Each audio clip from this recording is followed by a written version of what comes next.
எல்லாருக்கும் வணக்கம். ரஜினிகாந்த் என்ன வாழ வைத்த தெய்வங்களே அப்படின்னாரு. விஜயகாந்த் மக்களே மக்களே அப்படின்னாரு. கமலஹாசன் உங்களில் நான் அப்படின்னு சொன்னார். அன்புமணி மாற்றம் மாற்றம் அப்படின்னு சொன்னார். சீமான் தம்பிகளே சொந்தங்களே அக்கா தங்கைகளே அப்படின்னு சொன்னார்.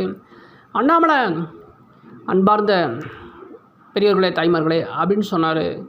ஆனால் எதுவுமே வேலைக்கு ஆகலை. ஆனால் என் நெஞ்சில் குடியிருக்கும் அப்படின்னு ஒருத்தர் சொன்னார்.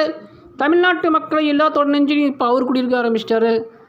அது எது எப்பப்போ நடக்குமோ அது கண்டிப்பாக அப்போ நடக்கும்னு பெரியவங்க சொல்லுவாங்க.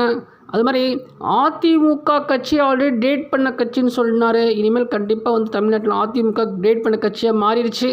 இனி அண்ணாமலைக்கு தமிழகத்தை மாநிலத்தில் இருந்த செல்வாக்கு மீண்டும் அவர் அதே போல் மாநிலத்தில் வந்தால் இருக்குமா என்பது சந்தேகம்தான். எடப்பாடி இனிமேல் வெள்ளை வியாபாரம் போய் பண்ண வேண்டியதுதான். திமுக மட்டும் இருக்கும். ஏன்னா அது எப்படியோ கிரிமினலாக அரசியல் செய்து தன் இருப்பை தக்க வைத்துக் கொள்ளும்.